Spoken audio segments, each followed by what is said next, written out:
Dean! Melissa's distraught voice sounded again and again. Marius had to hold her firmly to keep her from doing something regrettable, but still she wouldn't stop her struggle, calling out her love's name in the terrified, high-pitched voice. It was the same tone Marius had heard when she had been captured by the bandits in America. Bringing her close to his face, he forced her to look into his eyes. "Listen to me, Melissa. Vampires don't hesitate. We have to act quickly. They took him. I have to go after them. Be there for him. You can't. They are dangerous creatures. Not as peace-loving as the werewolves. They never were." Marius' pressing tone seemed to have an effect on her, for she started to listen. Letting go of her, he tried to sound confident despite the distress he too felt at the sudden surprise attack, which had been followed by the vampire snatching an unconscious Dean away from his friends. "You told me about having faith. Have faith in me. I'll bring him back." Not waiting for her to agree, he turned into a raven and shot into the air. The vampire's lair couldn't be far. He presumed they were still residing in Bran Castle. On his way to the old premise, Marius allowed his fury to build up inside his stomach. The fact that his friend had been taken from him by these wild creatures he surmised they still were made his temper boil. Not waiting if he might be seen, nor trying to sneak inside, the raven broke through one of the large windows of the throne room. With a deafening smashing sound, the glass shattered into a dozen shards. Marius, who had turned into his human form right before the impact, stood in the middle of the ruins and knocked the glassy bits from his clothes. "Ah, Marius," a slender figure sitting on the throne called out. Placing his chalk-white hands beneath his chin, he leaned forward. The pale moonlight revealed blood-red eyes and a complacent grin. The dark hair was combed back neatly, staying in perfect contrast to the ageless pale face. "Or have you changed your name again in the past 500 years? The vampire chuckled. "And still not being able to get back to hell, I see." Ignoring the smug bastard on his throne, Marius scanned the room. Two vampires flanked the sitting Dean, who leaned against the wall behind him. His consciousness seemed to fade and emerge alternately. The entity on the throne must have followed his gaze, for he started mocking again. "I've heard you have grown fond of humans." "How out of character, especially for you." Finally fed up, the demon answered in the same fashion. "You know, Vlad, even after all these centuries, you're still a prat. And so are these buggers clinging to you." A faint frown contorted the elegant features at the insult. "I am the most powerful ruler this world has ever seen. I could turn your friend into one of us with the blink of an eye." "You will let him go," Marius growled, falling back into his demonic ways. "Just imagine how powerful an occultist would be as a vampire," Vlad mused, staring right into Marius' eyes, searching for some reaction. When the demon didn't yield, the vampire leaned back again and crossed his legs. "That, of course, can be prevented if you help me in his stead. What do you say, old friend? Want to make another deal? But this time I am calling the shots." "I should never have helped you to become a walker of the night," Marius uttered as shame once again made his conscience heavy. It had been another failure born out of the desire to do good. He never would have thought the young man trying to defend his home would turn into a bloodthirsty monster. "And no," he added, his head held high, "I will not kill innocents to satisfy your desire. The werewolves are not innocents. They are born to serve those above them.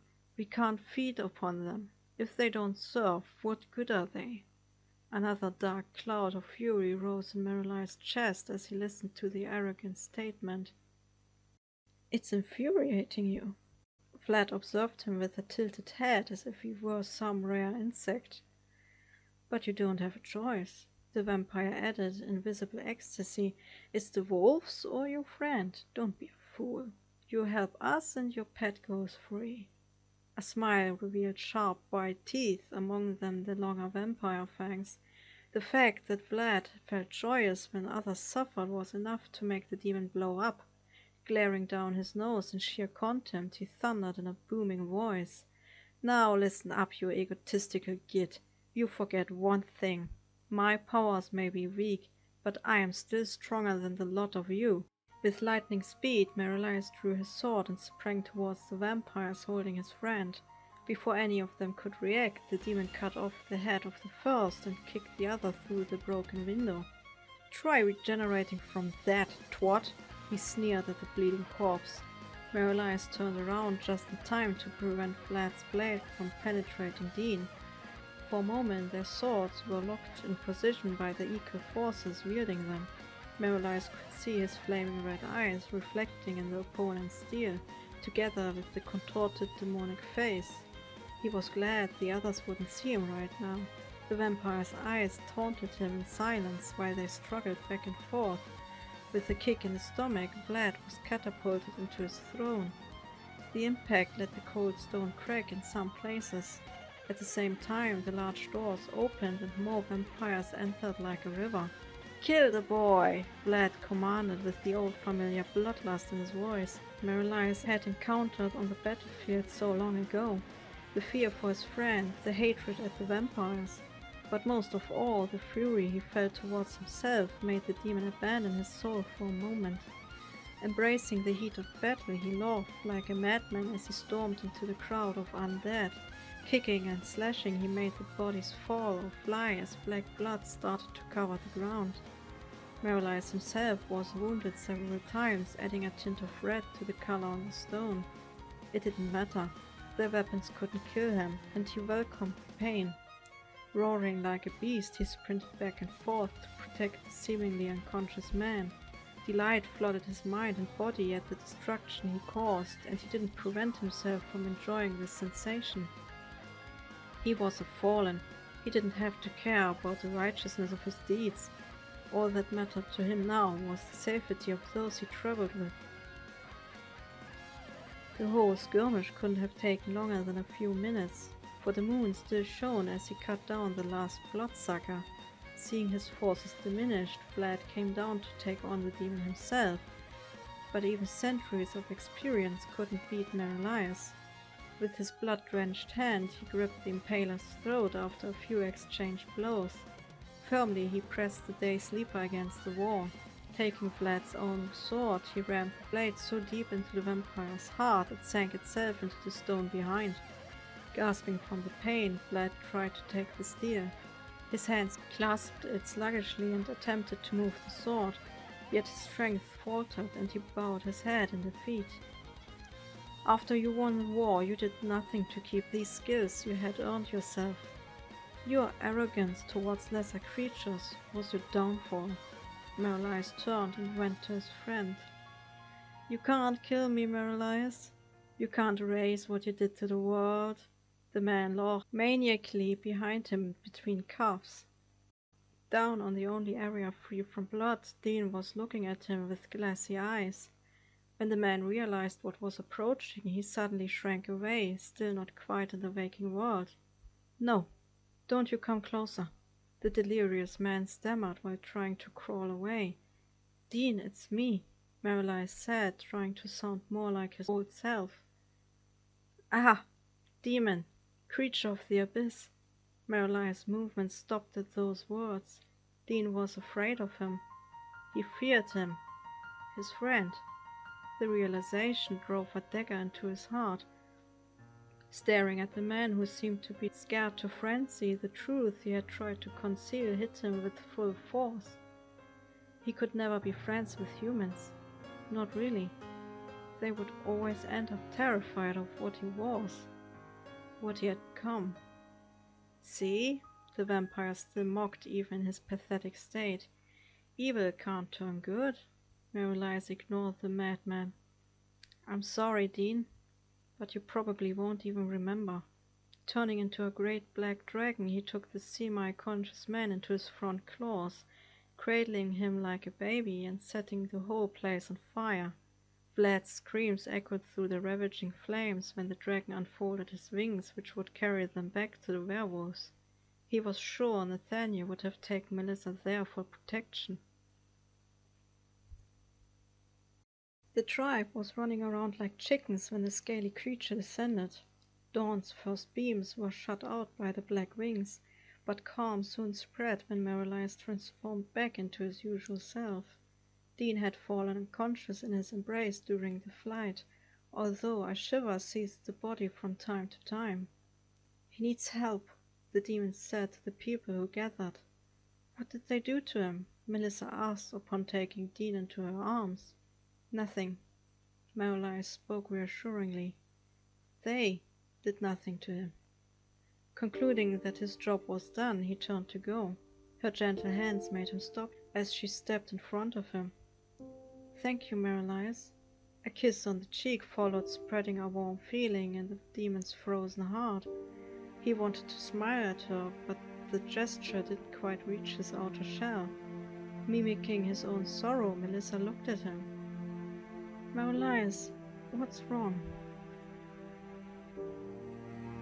"Nothing. I'm fine." He pushed her softly out of his way. "Go to Dean. Be there for him. He needs you." "You're not fine. You're beaten and bloody." "Thanks for noticing," Marilyes wanted to say, but bit back the retort. It wasn't her fault he was miserable. He could tell Melissa wanted to follow him again, but was held back by Nathaniel. "Leave him be. He'll come round," the older man murmured. After trying to clear his head with a walk in the woods, Marilyes sat down behind one of the tribe's huts. There in the dusk he stared into the wilderness, smoking a cigarette. Not long after, Nathaniel joined him, taking the offer of a smoke. "What are you doing, fella?" the cowboy asked when the dusk was yielding to the night. "I'm not doing anything," he managed to reply, barely aware of his surroundings. The American turned to face his friend directly. His tone had taken on the note of a concerned father. "You're smoking the fourth cigarette in a row, and that only since I am here. Tobacco won't kill you." "I admire you, Nathaniel," Marilyes suddenly confessed, which seemed to surprise the human, for he scoffed softly before countering in a sarcastic voice. "Why would you admire someone like me? Is killing people such a great accomplishment in hell?" The demon didn't let himself be distracted by the cynical statement. "You closed the door," he carried on. "I done not closing anything. The door's wide open and the kings I got in the field are still there." Nathaniel paused to take a drag from his smoke. "They remain. They always remain. You just learned to hide it." His voice had turned grave. Forgotten was the good-humoredness he had spoken with only seconds ago. "Have you ever wondered if you should just go back to your old sinful ways of thinking? What happened to you and Dean with them vampires?" Marilyes looked at the man next to him when he noticed the stern tone. "What color are my eyes?" he asked finally. "What?" "My eyes," he repeated, getting annoyed. "I don't know. It's too dark. I ain't no demon," Nathaniel responded, the confusion becoming more abundant with each word. "What on God's green earth?" "He saw me." "What?" Nathaniel asked, still puzzled. "Dean, he saw me for what I am when I fought the vampires." Marilyes dragged his knees close to his body without being conscious about it. "He saw the beast in me and he was terrified." Nathaniel seemed to finally get what all the demon's worries were about. "All right, big fella." The man sighed as he got up to squat in front of the demon so their eyes had to meet. Of course, the demon rather stared at his knees than into his friend's grey eyes, whereupon the other called his name. Encouraged by the sincerity, Marilyes looked up. "As a Christian and a criminal, I tell you, you are doing a very good job at not being evil." Dean knows what you are, and he knows how we all has our inner demons. You should have seen him. He was clinging to life, probably in immense pain. I've seen lads like that. Their sense so far gone they barely comprehend what's happening. Nathaniel got up, laying his hand on the shoulder of the one still sitting. Go to him. Find out what he do. If he do remember and push you away, then I'll give him a good southern whipping for you. The cowboy clicked with his tongue while winking before he left the demon alone. It must have been early morning when Marielias finally found the strength to enter the hut Dean was lying in. Melissa had fallen asleep while embracing him as if their life depended on it. Without a noise, the demon sat on the ground and crossed his legs. A soft mourn came from Dean when the sky turned into a greyish blue. A whisper followed that might have meant water, for Melissa quickly went to fetch some. While she was gone, Marielias stepped to the bed of skins containing the sick man. "Marielias," he said weakly in a monotone voice. "Don't you die on me now," the demon joked. "We need you as the only responsible adult in the group." Dean smiled faintly before his eyes took on the former pained expression. "It hurts. It doesn't stop." His hand clenched the shirt on his chest, turning the knuckles white. "I'm sorry, Dean. There's nothing I can do." Marielias turned to go when Dean wrapped his fingers around the demon's arm. Still weak but determined, he said, "I will get you to hell." "It's not worth your life," Marielias replied, a trifle sterner. "Think about Melissa." "I do," the young man answered, his voice like steel. "But I also have to think of my friend." Marielias had to catch his breath before smiling at Dean in relief. "Thanks for saving me from these nasty bastards." "I'm here for you, mate." It was at dusk when Dean walked out of the hut into the cold drizzle, though walking would have been an exaggeration. Still looking like death, the young man staggered as if he was about to hit the ground any second.